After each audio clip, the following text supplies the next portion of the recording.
So the video I hopefully released just prior to this, where I was explaining how I'm purging the nitrogen to actually try to blow out if there is any debris, anything happened inside the lines, any particulate matter. When installing such a large project, actually this is the smallest ass project I've ever done, only an 8-ton unit on the VFRs, but when installing line, how many times does the technician who's working on it maybe gets phone calls, takes breaks, has lunch, maybe accidentally left the line open at the end, maybe there's more than one guy and one guy thinks another guy closed up something or did something, and the other guy, you know, relies on the other guy to perform the procedures to keep the pipes clean and tight, but it doesn't always get done.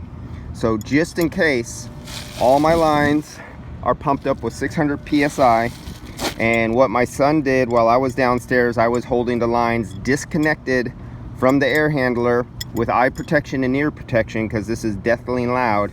You come over here and you hit your valve, crack your valve over in a second, come back, crack it, do like 2 or 3 little cracks at 600 psi, do your liquid lines, then do your vapor lines, and perform that on all your air handlers before connecting them.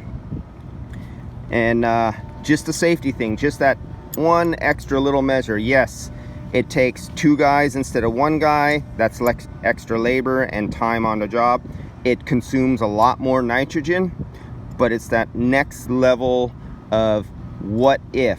Did I actually do that? Am I having a problem because something was in the line and I find out that when I hook up the software, like on this one it'll be the LGMV, and I see the expansion valve is wide open, or you know, metering really high, it's trying to flood in a lot of refrigerant to do its job, but there's no cooling, and you look at the temperature of the line going in and out and there's nothing happening. Well, did somebody leave in a plug?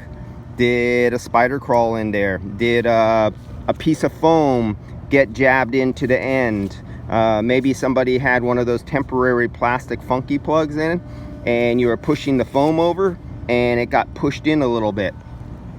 Anything could happen on the job site, and these are things most guys don't want to do because of the expense and the time. But if you're putting the time and reputation of your company on the line and you're not just an employee who doesn't care because you're just going to bounce to the next employer, well, that's a different story and different things happen there. But if you're actually the guy who's in charge of quality control, and say maybe you don't trust the guys who do your braising and everything like that and the way they leave around the pipe and plugs off and stuff like that, and if you ever had any problems, you may want to perform this procedure.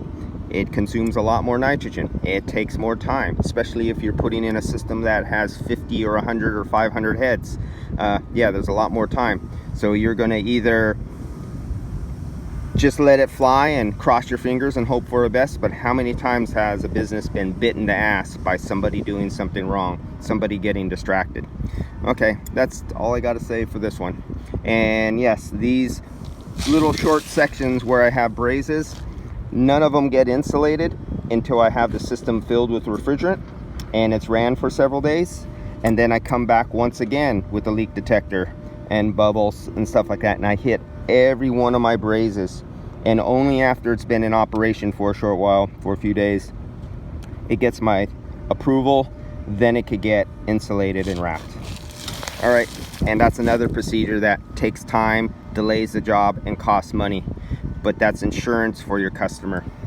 So do it now, do it 100% right, and have no questions of what's has been done or hasn't been done. See you.